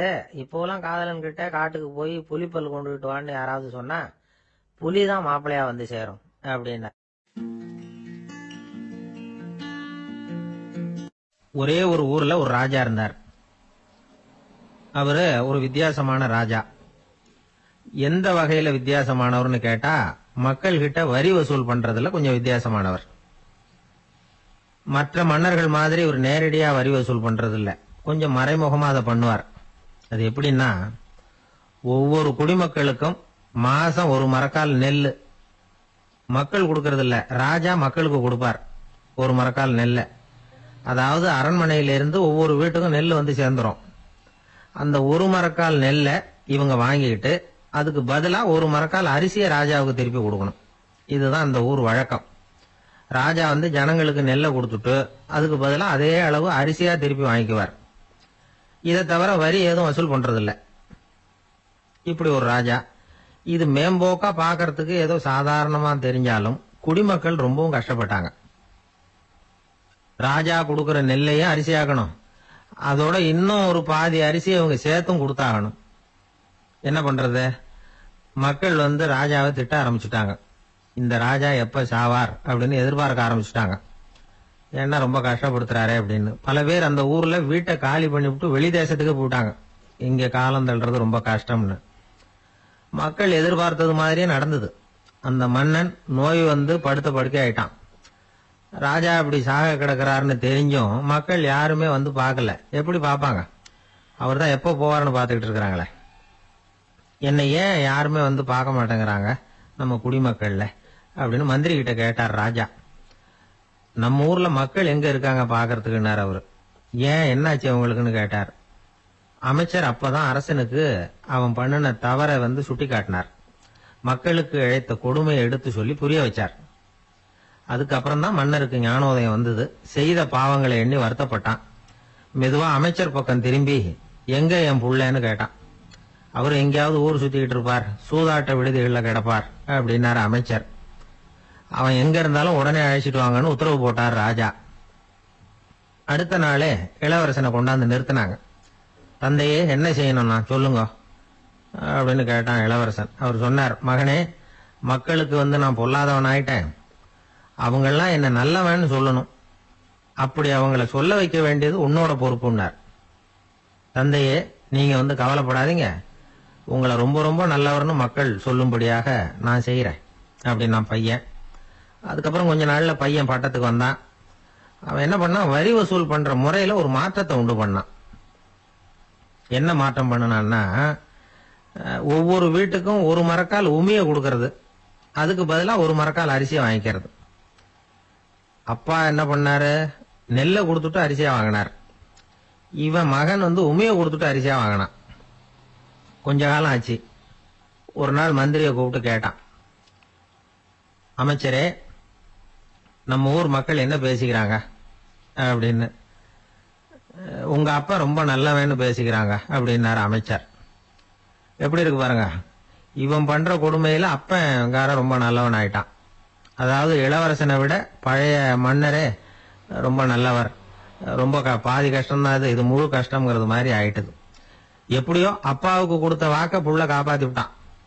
அதாவது மன்னர் ரொம்ப நல்லவர்னு சொல்ல வைக்கிறேன்னு தானே சொன்னான், அதே மாதிரி சொல்ல வச்சுட்டான். இந்த காலத்துல இது மாதிரி அப்பாவுக்கு உதவுற பிள்ளைகள் உண்டு. ஒரு பிள்ளையாண்டான்னு சொன்னான், நான் எங்க அப்பாவுக்கு ரொம்ப ரொம்ப உதவியா இருக்கிறேன் அப்படின்னா. அப்படியா, உங்க அப்பாவுக்கு ரொம்ப உதவியா இருக்கிறியா அப்படின்னா, உங்க அப்பா என்ன செஞ்சுட்டு இருக்காருன்னு கேட்டேன். சும்மா தான் இருக்கிறார் அப்படின்னா அவன். சும்மா இருக்கிறதுக்கு இவன் உதவியா இருக்கிறானா? இப்படி இருக்கிறாங்க. அதாவது நல்லவன் அப்படின்னு பேர் வாங்குறது ரொம்ப கஷ்டம். அதை எந்த வகையில வாங்கணும்னு முடிவு பண்றதுதான் முக்கியம். அதனால வாழ்க்கையில நாம மன்னரா இருந்தாலும் சரி, சாதாரண மக்களா இருந்தாலும் சரி, நல்லவன் அப்படிங்கிற பேர் வாங்குறது ரொம்ப முக்கியம். அப்படி நல்லவன்கிற பேர் வாங்கிட்டா வாழ்க்கை ரொம்ப சுலபமா அமையும். பக்தின்னு சொல்றோம் இல்லையா, அது 3 வகைப்படும் அப்படிங்கிறார் ஒரு பெரியவர். அது என்ன 3 வகைன்னா, தெய்வ பக்தி, அடியார்கள் பக்தி, குரு பக்தி. அடியார் பக்தியை விட, தெய்வ பக்தியை விட குரு பக்தி தான் ரொம்பவும் சிறந்ததுங்கிறார் அவர். தெய்வத்துக்கிட்ட செஞ்ச பாவம் குருநாதர்கிட்ட தீர்ந்துருமா, குருநாதர்கிட்ட செஞ்ச பாவம் தெய்வத்துக்கிட்ட போனாலும் தீராதான். இப்படி பெரியவங்க சொல்லி வச்சிருக்கிறாங்க. ஒரு காடு, அங்க அயோத தௌமியர் அப்படின்னு ஒரு தபோதனர். அவரு பல மாணவர்களை ஒன்னா சேர்த்து ஒரு குருகுலம் நடத்திக்கிட்டு இருக்கிறார். பல தரப்பட்டவங்க, பல திறப்பட்டவங்க மாணவர்கள் அதுல சேர்ந்து படிச்சுக்கிட்டு இருக்கிறாங்க. பாஞ்சால ராஜகுமாரன் ஒருத்தனும் அந்த குருகுலத்துல சேர்ந்து படிச்சுக்கிட்டு இருக்கிறான். அவன் பேரு ஆருணி. பெரிய இடத்து புள்ள, இருந்தாலும் படுப்புல ரொம்ப கெட்டிக்காரனா இருந்தான். அவன் தான் அங்க முதல் மாணவன். ஒரு நாள் குருநாதர் அந்த அரசகுமாரனை கூப்பிட்டார். நம்ம குருகுலத்துக்கு சொந்தமான வயல்ல தண்ணீர் பெருகி வெள்ளம் பயிரை அழிக்குதான். அதனால நீ போய் மடையை அடைச்சிட்டு வந்துரு அப்படின்னார். அந்த அரசகுமாரன் உடனே புறப்பட்டான். குருநாதர் சொல்லிட்டார்ல, உடனே புறப்பட்டான். நான் பெரிய இடத்து பிள்ளையாச்சே, ராஜகுமாரனாச்சே, ரொம்ப செல்வாக்கூட வளர்ந்தவனாச்சே, நான் போய் வயல்ல இறங்கி வேலை செய்யறதா அப்படின்னுலாம் அவன் நினைக்கல. குருநாதர் கட்டளையை நிறைவேற்ற வேண்டியது நம்ம கடமை அப்படின்னு நினைச்சான். உடனே ஒரு மண்வெட்டியை தூக்கி தோல்ல வச்சுக்கிட்டு புறப்பட்டு போயிட்டான். வயலுக்கு போனான். பார்த்தான், தண்ணி கரைய உடைச்சிக்கிட்டு வயலுக்குள்ள ஏகமா பாஞ்சிக்கிட்டு இருக்குது. இவன் மண்வெட்டியால களிமண்ணை புல்லோட சேர்த்து புல் பத்த மாதிரி வெட்டி வெட்டி போட்டான். இருந்தாலும் மடையை அடைக்க முடியல. தண்ணி அதை மீறி வந்துகிட்டே இருக்கு. தண்ணி வேகமா வயலுக்குள்ள போய்கிட்டே இருக்குது. போடுற பத்தையெல்லாம் கரைஞ்சி கரைஞ்சி போயிட்டு இருக்கு. இருந்தாலும் இவன் தன்னுடைய முயற்சியை கைவிடல. வெட்டி வெட்டி போட்டுக்கிட்டே இருக்கிறான். காலையில அங்க போனவன் சாயந்தரம் வரைக்கும் இப்படி செஞ்சுக்கிட்டு இருக்கிறான். உடம்பும் மனசும் ரொம்பவும் சோர்ந்து போச்சு. இருந்தாலும் குருநாதர் கிட்ட கட்டளையை நிறைவேற்றாம இருக்கிறோமேங்கிற ஒரு குறை அவனுக்கு இருக்கு. குரு கட்டளையை நிறைவேற்றாத நான் இன்னமும் இருக்கணுமா அப்படின்னு யோசனை பண்ண ஆரம்பிச்சுட்டான். என்ன செய்யலாம்னு பார்த்தான். நம்ம குருநாதர் கிட்ட பணிக்காக இந்த உடம்பையே தியாகம் பண்ணலாம் அப்படின்னு முடிவு பண்ணான். தண்ணி பாயுதுல, அதுக்கு குறுக்க விழுந்து அப்படியே மடையை அடைச்சிக்கிட்டு அப்படியே படுத்துட்டான். இது மற்றவங்களுக்கு தெரியாது. அன்னைக்கு ராத்திரி ஒரு விளக்கு முன்னாடி உட்காந்து குருநாதர் பிள்ளைங்களுக்கு பாடம் சொல்லி கொடுத்துட்டு இருக்கிறார். வரிசையில் இருக்கக்கூடிய ராஜகுமாரனை காணல. நம்ம ஆருணி எங்க போனா அப்படின்னு சொல்லி மற்ற மாணவர்களை விசாரிச்சார். அவங்க சொன்னாங்க, சுவாமி, அவன் காலையில வயலுக்கு மடையை அடைக்கிறதுக்காக போனான், நீங்க தான் போக சொன்னீங்க, இன்னும் திரும்பி வரல அப்படின்னு அவர் பையன். குருநாதர் உடனே ஒரு தீவெட்டி எடுத்துக்கிட்டு மாணவர்களை அழைச்சிக்கிட்டு வயலுக்கு போனார். அங்க போய் பார்த்தா ஆளை காணும். ஆருணி ஆருணின்னு சொல்லி சத்தம் போட்டு கூப்பிட்டு பாக்குறார். நான் இங்க இருக்கேன் குருநாதா அப்படின்னு காலுக்கு அடியிலிருந்து ஒரு சத்தம் வருது. குனிஞ்சு பார்த்தா அவன் மடையில படுத்திருக்கிறான். என்னப்பா இதுன்னார். காலையில இருந்து இந்த மடையை அடைச்சு பார்த்தேன் சுவாமி, முடியல, அதனால இப்படி குறுக்க படுத்துட்டேன். என்னை தாண்டறதுக்கு பயந்து போய் தண்ணியே தேங்கி நின்னுட்டுது அப்படின்னா. அவனுடைய குரு பக்தியையும் அவனை தாண்டறதுக்கு அஞ்சு நிற்கிற தண்ணி தேக்கத்தையும் பார்த்துட்டு எல்லாரும் ரொம்ப ஆச்சரியப்பட்டு போயிட்டாங்களாம். ஆருணி எழுந்திருச்சு வா அப்படின்னு கூப்பிட்டாராம் குருநாதர். அவன் தண்ணீரை பொழந்துகிட்டு எழுந்திருச்சு வந்தானான். அதனால அவனுக்கு உத்தாலகன் அப்படின்னு ஒரு பேர். உத்தாலகன்னா தண்ணீரை பிளந்தவன் அர்த்தம். அந்த உத்தாலகன் மாதிரி இந்த காலத்து மாணவர்களுக்கும் குரு பக்தி வேணும் அப்படின்னு சொன்னோம் ஒரு பள்ளிக்கூடத்துல. உடனே நிறைய மாணவர்கள் எழுந்திருச்சு நின்னாங்க. சார், நீங்க எங்களை இன்னமும் சரியா புரிஞ்சுக்கலன்னு நினைக்கிறோம். அன்னைக்காவது ஒருத்தன் அப்படி இருந்தான், இன்னைக்கு ஏகப்பட்ட உத்தாலகர்கள் இருக்கிறோம். எங்க வாத்தியார் கட்டளையிட்டா இப்பவே அது மாதிரி வயலுக்கு போய் மடையில குறுக்கப்படுத்துக்கிறதுக்கு இந்த வகுப்புல உள்ள அத்தனை பேரும் தயாரா இருக்கிறோம் அப்படின்னாங்க. அப்படியா அப்படின்னு சொல்லி கேட்டோம் ரொம்ப சந்தோஷமா. ஒருத்தன் ரொம்ப அடக்கமா எழுந்திருச்சான். அப்புறம் சொன்னான், ஆமா சார், வகுப்புல இவர் நடத்துற பாடத்தை கேட்டுக்கிட்டு இருக்கிறத விட பேசாம போய் மடையில படுத்துடுறது ஒன்னும் கஷ்டமான காரியமா இருக்காது, அதனாலதான் எல்லாரும் அங்க போறேன்னு சொல்றோம் அப்படிங்கிறான். இந்த உலகத்துல நாம நல்லபடியா இருக்கணும்னா அதுக்கு முக்கியமா தேவைப்படுறது ரெண்டு. ஒன்னு செல்வம், இன்னொன்னு அறிவு. சரி, இது ரெண்டுல சிறந்தது எது அப்படின்னு ஒரு கேள்வி கேட்டா என்ன பதில் சொல்றது? இதே கேள்விய ஹசரத் அலி அவர்கள் கிட்ட கேட்டாங்களாம். அவர் ஒரு பெரிய அறிஞர். கேள்வி கேட்டவங்களும் சாதாரண ஆட்கள் இல்லை, இவங்களும் அறிஞர்கள். ஒரு நாள் ஹசரத் அலி அவர்கள்கிட்ட 10 அறிஞர்கள் வந்தாங்களாம். ஐயா, நாங்க 10 பேரும் உங்ககிட்ட ஒரே கேள்வியை தான் கேட்க வந்திருக்கிறோம். ஆனா எங்க 10 பேருக்கும் நீங்க தனித்தனியா பதில் சொல்ல முடியுமா அப்படின்னு கேட்டிருக்காங்க. அதாவது அவங்க ஒரே கேள்விக்கு இவர்கிட்ட இருந்து 10 விதமான பதில் எதிர்பார்க்கறாங்க. சரி கேளுங்க, என்ன கேள்வி அப்படின்னாரு அவர். அப்பதான் அவங்க கேட்டாங்களாம், செல்வம் அறிவு இது ரெண்டுல சிறந்தது எது? இதுதான் கேள்வி. ஹசரத் அலி என்ன பண்ணார் தெரியுமா? அவங்கள ஒவ்வொருத்தரா கூப்பிட்டார். ஒவ்வொரு விதமான பதில சொல்லி அனுப்புனார். முதல்ல ஒருத்தரை கூப்பிட்டார், சொன்னார், அறிவுங்கிறது தீர்க்க தரிசிகள், ஞானிகள், மகான்கள் இவங்களோட பரம்பரை சொத்து. ஆனா செல்வம்ங்கிறது கொடுங்கோலரின் ஆயுதம். அதனால அறிவு தான் சிறந்தது அப்படின்னார். ரெண்டாவது ஆளை கூப்பிட்டார். உங்ககிட்ட செல்வம் இருந்தா நீங்க தான் அதை காப்பாற்றணும். ஆனா அறிவு உங்களை எப்பவும் காப்பாற்றும். ஆகவே அறிவு தான் சிறந்தது அப்படின்னார். மூணாவது ஆளை கூப்பிட்டார்.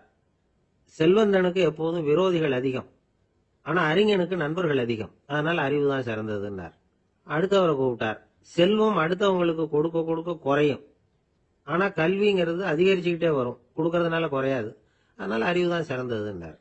இன்னொருத்தரை கூப்பிட்டார். அறிவுள்ளவன் எப்பவும் அதை அடுத்தவங்களுக்கு வாரி வழங்கிக்கிட்டே இருப்பான். அதனால அவங்ககிட்ட தாராளத்தன்மை இருக்கும். ஆனா செல்வந்தன் கிட்ட கஞ்சத்தனம் தான் இருக்கும். அதனால அறிவு தான் சிறந்ததுன்னார்.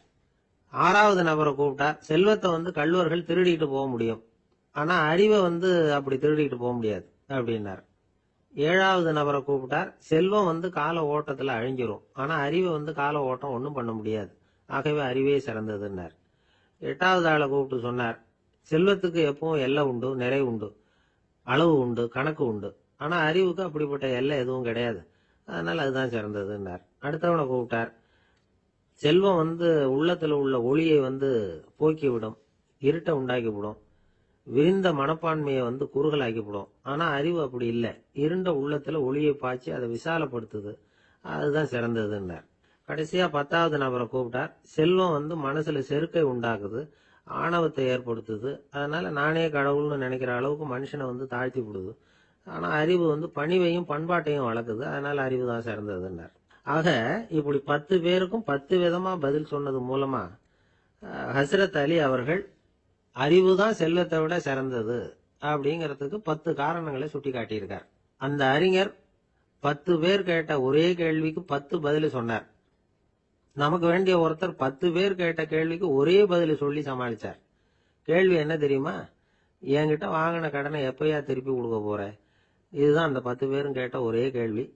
இந்த மாசம் 26ஆம் தேதி தந்துடுறேன் அப்படிங்கிற ஒரே பதில் சொல்லி அவ்வளவு பேரையும் இவர் அனுப்பி வச்சுட்டாராம்.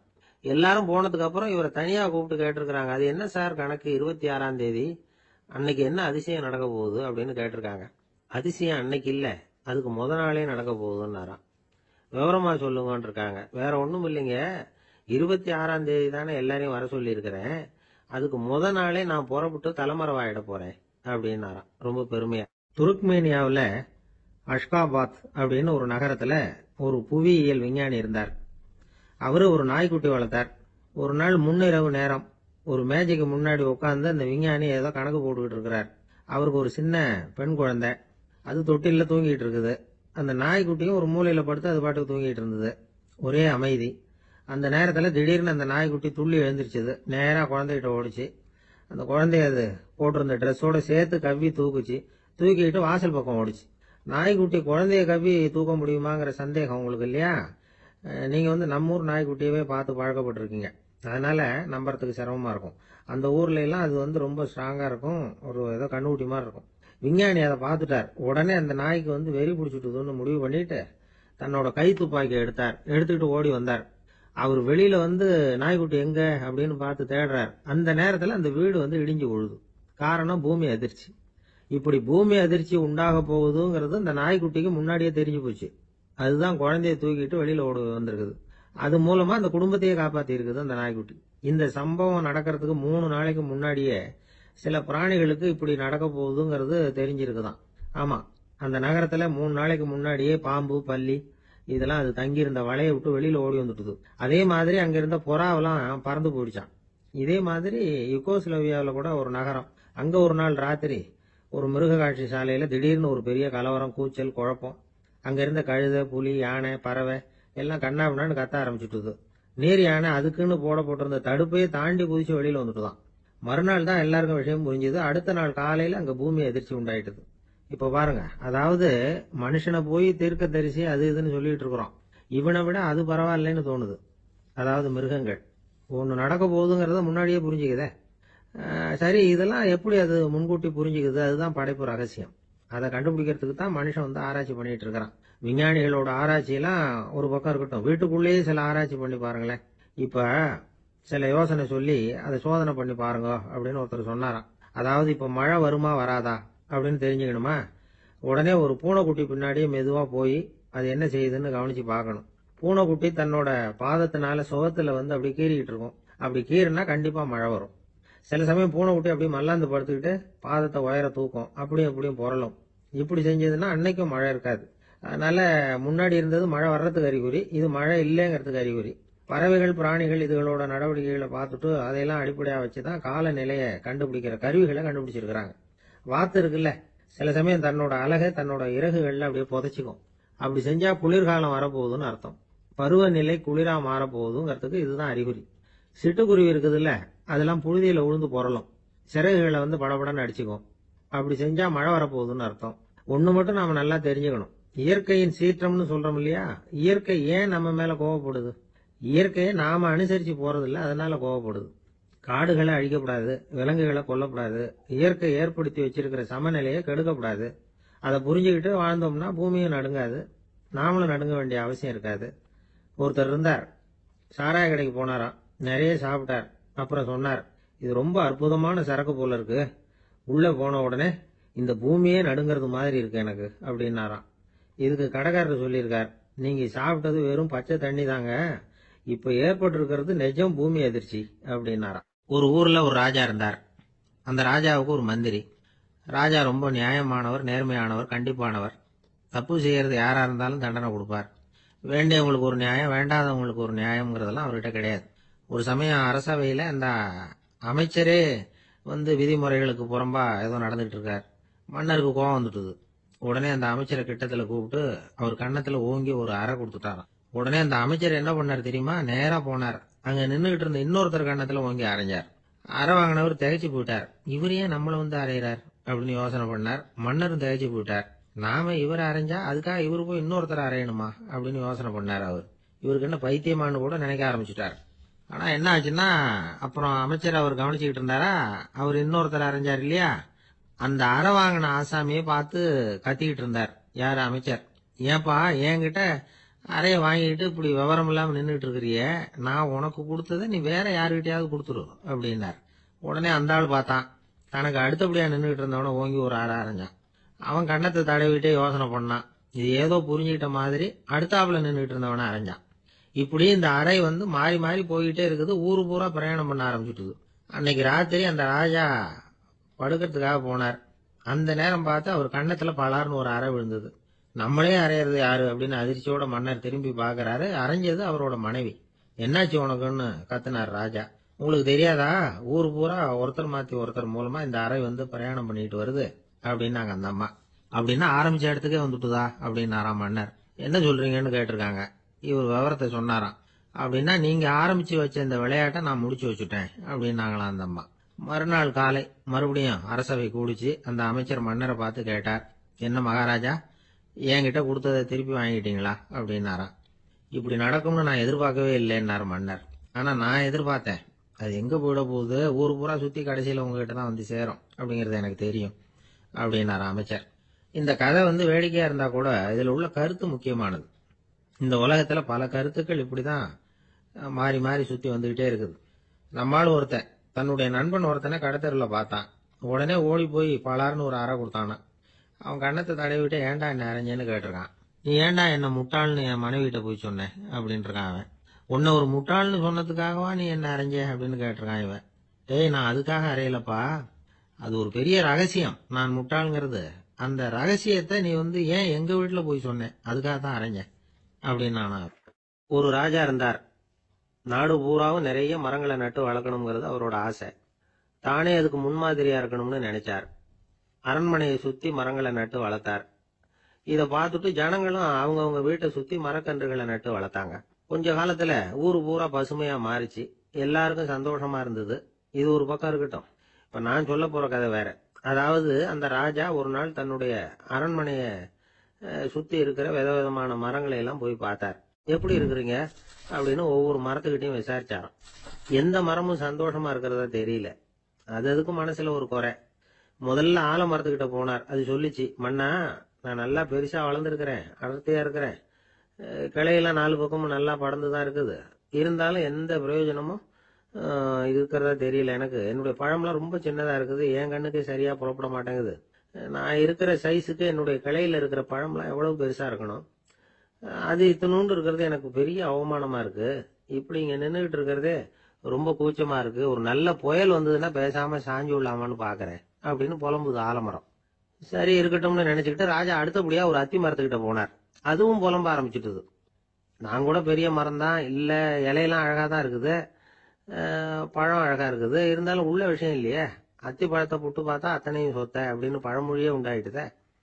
இப்படி ஒரு கெட்ட பேரோட நான் இருக்கணுமா அப்படின்னு புலம்புது அது. சரி இது இருக்கட்டும் அப்படின்னு சொல்லி அடுத்தபடியா வேப்ப மரத்துக்கிட்ட போனார். அது தன்னுடைய வேதனையை வெளியிட்டது. எனக்கு எவ்வளவோ மருத்துவ குணங்கள்லாம் இருக்கிறதா சொல்லிக்கிறாங்க, இருந்தாலும் என்ன பிரயோஜனம், என்னுடைய பழத்தை மனிதர்கள் யாரும் விரும்பி சாப்பிடுறது இல்லையே அப்படின்னு. ராஜா அடுத்தாப்புல இருந்து ஒரு பனை மரத்துக்கிட்ட போனார். நான் நல்லா உயரமா தான் வளர்ந்துருக்கிறேன், மற்ற மரங்கள்லாம் என்னை அண்ணாந்து தான் பார்க்கணும், இருந்தாலும் என்கிட்ட நிழலுக்கா யாரும் ஒதுங்கறது இல்லையே அப்படின்னுது. என்ன இது எல்லா மரமும் இப்படி திருப்தி இல்லாம இருந்துகிட்டு இருக்குதே அப்படின்னு நினைச்சுக்கிட்டே ராஜா அடுத்தபடியா அங்க இருந்த ஒரு பைன் மரத்துக்கிட்ட போனார். அழகா உயரமா பசுமையா தான் இருந்தது, ஆனா பழமோ பூவோ கிடையாது. அதை நினைச்சு அது வருத்தப்பட்டுக்கிட்டு இருக்குது. ஓக் மரம் அது ஒன்று நின்றுட்டு இருந்தது. அது என்ன சொல்லிச்சுன்னா, இலையுதிர் காலத்துல என் மேல இருக்கிற எல்லா இலைகளும் உதிர்ந்து போடுது, முடி கொட்டின மனிதர்கள் மாதிரி மொட்டையா நான் நிக்க வேண்டி இருக்குது, என்ன வாழ்க்கை இது அப்படின்னு சொல்லி அழுத்துக்கிட்டது. சரி புளிய மரம் என்ன சொல்லுது பாப்போம்னு அதுகிட்ட போனா, என்னுடைய நிழல்ல யாருமே தங்க மாட்டாங்க, உடம்புக்கு சூடுன்னு ஒதுங்கி போயிடுவாங்க, அடிமரத்தை பாத்தீங்கன்னா பட்டையெல்லாம் உறிஞ்சி பாக்குறதுக்கே கேவலமா இருப்பேன் அப்படின்னுது அது. முருங்கை மரம் என்ன சொல்லிச்சு தெரியுமா, என்னுடைய இலை காயெல்லாம் சாப்பிட்றவங்களுக்கு சத்து கொடுக்கறது வாசம் தான், ஆனா என் உடம்புல சத்தே கிடையாது, கொஞ்சம் வேகமா காத்து அடிச்சதுன்னா முறிஞ்சு விழுந்துடுறேன், என்ன வாழ்க்கை இது அப்படின்னு சொல்லி அது வருத்தப்பட்டது.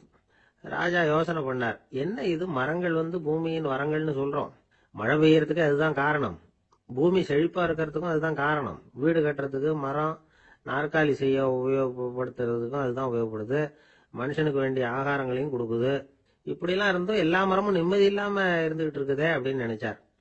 அப்போ அங்க இருந்த ஒரு மகிழ மரம் அவர் கண்ணுல பட்டது. அந்த மரம் மட்டும் கொஞ்சம் நிம்மதியா மகிழ்ச்சியா இருக்கிறது மாதிரி தெரிஞ்சுது. உடனே ராஜா அதுகிட்ட போனார். உனக்கு மனசுல எதுவும் குறை இல்லையான்னு கேட்டார். இல்ல நான் சந்தோஷமா தான் இருக்கேன்னு அந்த மகிழ மரம். அப்படியான்னு ஆச்சரியமா கேட்டார் ராஜா. ஆமா மன்னா, இந்த இடத்துல நீங்க ஒரு முருங்கை மரத்தையோ வேப்ப மரத்தையோ கூட நட்டிருக்கலாம், ஆனா இந்த இடத்துல நடுறதுக்கு என்ன தேர்ந்தெடுத்திருக்கிறீங்க, அதுவே எனக்கு பெருமை, அதுவே எனக்கு திருப்தி அப்படின்னு தான் மகிழ மரம். மகிழ மரம் சாதாரணமா தான் இருக்கும், இளம் மஞ்சள் நிறத்துல பூக்கள், அது காய்ந்தும் மனம் வீசும். மகிழ மரம் மாதிரி மன திருப்தியோட வாழறதுக்கு நாம கத்துக்கணுமா. நாம இந்த உலகத்துல ஒரு நாயாவோ நரியாவோ கூட பிறந்திருக்கலாம், மனுஷனா பிறந்திருக்கிறோம், அதுவே பெருமை தானே. இந்த நிறைவு தான் மகிழ்ச்சியின் ரகசியம்.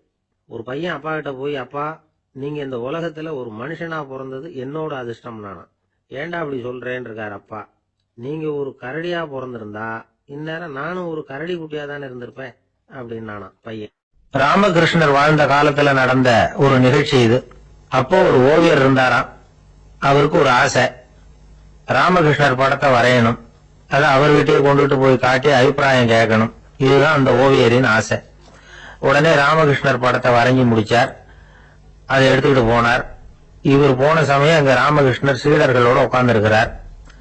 விவேகானந்தர் அங்க இருக்கிறார். இந்த ஓவியர் கொண்டுகிட்டு போய் தான் வரைந்த ஓவியத்தை அவர்கிட்ட காட்டினார். ராமகிருஷ்ண பரமஹம்சரின் ஓவியத்தை ராமகிருஷ்ணர் கிட்டயே காட்டுறார். ராமகிருஷ்ணர் என்ன பண்ணார் தெரியுமா, அந்த படத்தை பார்த்தார். உடனே அது காலை தொட்டார். குருதேவருடைய இந்த செயல் சீடர்களுக்கு ரொம்ப வியப்பை உண்டு பண்ணிச்சு. சில பேர் மனசுக்குள்ளேயே ரொம்ப குழம்பி போக ஆரம்பிச்சுட்டாங்க, என்ன இப்படி பண்றாருன்னு. என்ன இது, இது அவரோட படம், அவரே அவரோட படத்தின் காலை தொடுறார், அப்படின்னு யோசிச்சாங்க. சில பேர் ஒன்னும் புரியாம ஒருத்தர் பார்த்து சிரிச்சுக்கிட்டாங்க. அந்த இடத்துல சீடர்கள் மட்டும் இல்ல, சீடர் அல்லாத பல பேர் இருந்தாங்க. தன்னுடைய காலை தானே தொடர இவருடைய செயல் பற்றி என்ன நினைக்கிறது அப்படின்னு அவங்களும் குழம்பி போய் நிக்கிறாங்க. அந்த படத்தை வரைஞ்சி அவர்கிட்ட காட்டின அந்த ஓவியருக்கும் அதிர்ச்சி. இருந்தாலும் அவர் சீடர் கிடையாது. அதனால கொஞ்சம் துணிச்சலை வர வச்சுக்கிட்டு கேட்டார், என்னங்க இது, என்னால என்னுடைய கண்களையே நம்ப முடியல. இது உங்க சொந்த உருவப்படம், நீங்க உங்க சொந்த கால்களையே தொடறீங்க, இது எங்களுக்கு கொஞ்சம் சங்கடமா இருக்குது அப்படின்னார்.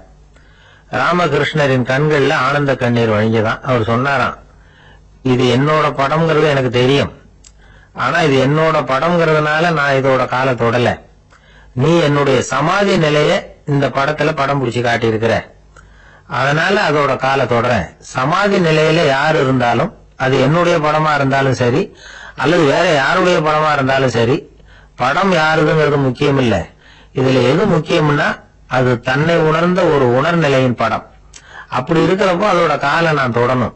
அதுக்கு நீங்க எல்லாரும் ஏன் சங்கடப்படுறீங்கன்னு எனக்கு தெரியல அப்படின்னாராம். இப்பதான் அங்க இருந்த சீடர்களுக்கும் மற்றவங்களுக்கும் விவரம் புரிஞ்சுதான். இதுக்கு முன்னாடி யாரும் செய்யாததை இவர் செஞ்சிருக்கிறார், ஆனா அவருடைய காரணம் ரொம்ப நியாயமானது அப்படிங்கறத உணர்ந்தாங்களாம். இதுவரைக்கும் ஆன்மீகத்துல சமாதி நிலை, அதாவது தன்னை உணர்ந்த நிலை பற்றி புரிஞ்சுக்கிட்டோம். இல்லறத்துல ஏற்படக்கூடிய சமாதி நிலை பற்றி உங்களுக்கு தெரியுமா? ஒரு அம்மா டாக்டர் கிட்ட வந்து சொன்னாங்களாம், டாக்டர், என் வீட்டுக்காரருக்கு உடம்புல ஏதோ கோளாறுன்னு நினைக்கிறேன், நான் எவ்வளவு நேரம் பேசினாலும் காதுல விழாத மாதிரி உட்கார்ந்து இருக்கிறார் அப்படின்னு ஆகலாம். அதுக்கு அந்த டாக்டர் சொன்னாராம், அம்மா அது உடம்பு கோளாறு இல்ல, அது ஒரு பெரிய திறமை அப்படின்னாராம். தேசத்து மேலையும் தாய்மொழி பேர்லயும் செலுத்துற அன்புக்கு அபிமானம்னு பேரு. தேசாபிமானம்னு சொல்றமே இதுதான். ஒரு கணவன் மனைவி பேர்ல காட்டுற அன்புக்கு காதல்னு பேரு.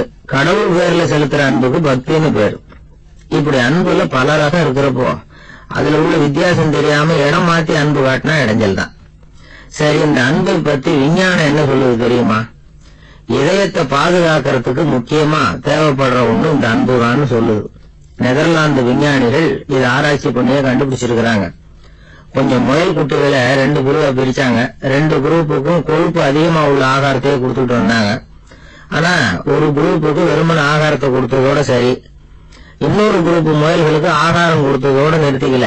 அதுக்கு முன்னாடி கூண்டுகளை திறந்து விட்டு முயல்களை கொஞ்ச நேரம் எடுத்து கொஞ்சி விட்டு அதுக்கப்புறமா ஆகாரம் கொடுத்தாராம் ஆராய்ச்சியாளர். இந்த குரூப்புக்கு இதய பாதிப்பு 60% குறைச்சலா இருந்ததுதான். சில நோயாளிகளுக்கு ஹார்ட் அட்டாக் வந்தாலும் அதை தாங்கிக்கிட்டு குணமாகிற சக்தி அதிகமா இருக்குது. இது எப்படின்னு ஆராய்ச்சி பண்ணி பார்த்திருக்கிறாங்க. அவங்க எல்லாம் மனைவி தன் பேர்ல ரொம்ப அன்பா இருக்கிறதாக நினைக்கிறவங்களா இருக்கிறாங்களாம். இதய நோயாளிகள் பல பேரை சந்திச்சு இதய நோய் ஏற்பட என்ன காரணம்னு கேட்டிருக்கிறாங்க. அவங்க சொன்ன காரணம்லாம் சாப்பாடு சம்பந்தமா இல்லையா, மனைவி அன்பா இல்ல, இப்படிப்பட்ட காரணத்தை தான் சொல்றாங்களாம்.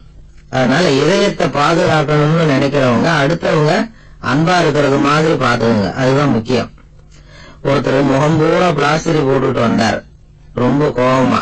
என்னங்க ஆச்சுன்னு விசாரிச்சேன். எல்லாம் உங்களாலதான் சார்னார். விவரமா சொல்லுங்களேன். என்ன உங்க தகவலை கேட்டுட்டு ஒரு பூனைக்குட்டிய கையில எடுத்தேன், அன்பா அதை தடவி கொடுக்கறதுக்காக. ஆனா அது முந்திக்கிட்டது, அது என் முகத்தை தடவி கொடுத்துட்டது, முகம் பூரா நகை கீறல், அதுதான் இப்படி அப்படின்னார். ஒரு நண்பர் வந்தார், ரொம்ப இறுக்கமா உடை அணிஞ்சிருந்தார். அதாவது ஆடைக்குள்ள அவர் மாட்டிக்கிட்டு இருந்தது மாதிரி தெரிஞ்சது. ஏன் துணி குறைச்சலா எடுத்துட்டீங்களா அப்படின்னு கேட்டோம். இல்லைங்க, எனக்கு எப்பவுமே இறுக்கமா உடை அணியறது தான் பிடிக்கும் அப்படின்னாரு. ஒருத்தர் எப்படி உடை அணிகிறார் அப்படிங்கறத வச்சு அந்த ஆள் எப்படிப்பட்டவர் அப்படிங்கறத கண்டுபிடிச்சிடலாம். உடை அணிகிற விதம் ஒருத்தருடைய மனநிலையை வெளிப்படுத்துதான். இறுக்கமான உடை அணிகிறவங்க பொதுவா மன நிம்மதி இல்லாதவங்களா இருப்பாங்களாம், கோபக்காரங்களா இருப்பாங்களாம். ரொம்ப தொலைதொலைப்பா ஆடை அணிகிறவங்க இருக்கிறாங்கல்ல, அவங்க எல்லாம் அமைதியான ஆளா இருப்பாங்களாம், சாந்தமா இருப்பாங்களாம். இவங்க எல்லாம் போராடுறதுக்கு சரியா வரமாட்டாங்களாம். இப்படி ஒரு கணிப்பு இருக்குது. அதனாலதான் போர் வீரர்களுக்கு எல்லாம் இறுக்கமான உடையை தான் கொடுக்கறது வழக்கம். ஆனா சன்னியாசிகளை பாருங்க, அவங்களுக்கு எல்லாம் ரொம்ப தொலை உடைகள் தான். அவங்கெல்லாம் வந்து டைட் பேண்ட் போட்டுட்டு நிற்க மாட்டாங்க சன்னியாசிகள்லாம். அதே மாதிரி சன்னியாசிகள்லாம் காவி உடைய தேர்ந்தெடுக்கிறதுக்கும் காரணம் உண்டு.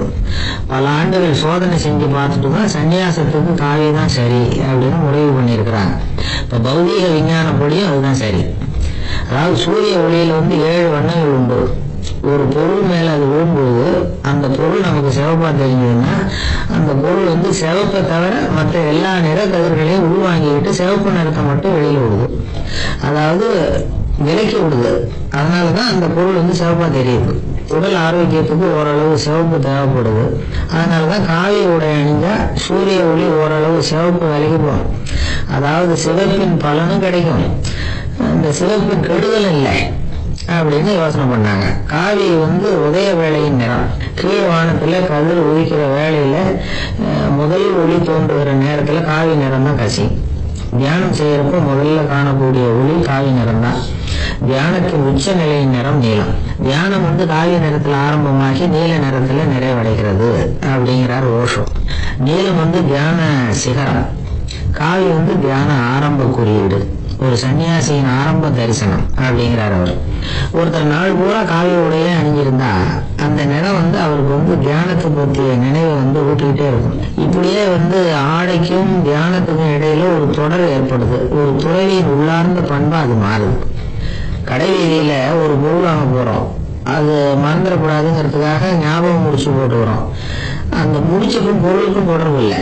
ஆனா கடை வீதிக்கு போன உடனே அந்த முடிச்சு வந்து அந்த பொருளை ஞாபகப்படுத்துது. அதாவது அந்த முடிச்சு வந்து ஒரு தொடர்பு அம்சமா அமையுது. அது மாதிரிதான் காவி உடையும். ஒரு துறவி வந்து நடக்கும்போது, சாப்பிடும்போது, குளிக்கும்போது அவருடைய காவி உடை அவருக்கு வந்து ஞாபகப்படுத்திக்கிட்டே இருக்கும். அது ஒரு நிலைப்படுத்தப்பட்ட நினைவாக ஞாபகம் முடிச்சாக மாறிடுது. காவி ஆடை இல்லைன்னா ஒருத்தரால துறவியாக முடியாதுன்னு அர்த்தம் இல்லை. அதே நேரத்துல காவி ஆடையால ஒன்றும் பிரயோஜனம் இல்லை, அதுல ஒன்றும் அர்த்தம் இல்லை அப்படின்னு சொல்லிட முடியாது. இதுதான் உண்மை. இவ்வளவு தூரம் காவி ஆடையை பத்தி சொல்றதுனால எல்லாரும் சன்னியாசியா போடுவோம் அப்படின்னு நாம சொல்றதாக யாரும் நினைச்சிடக்கூடாது.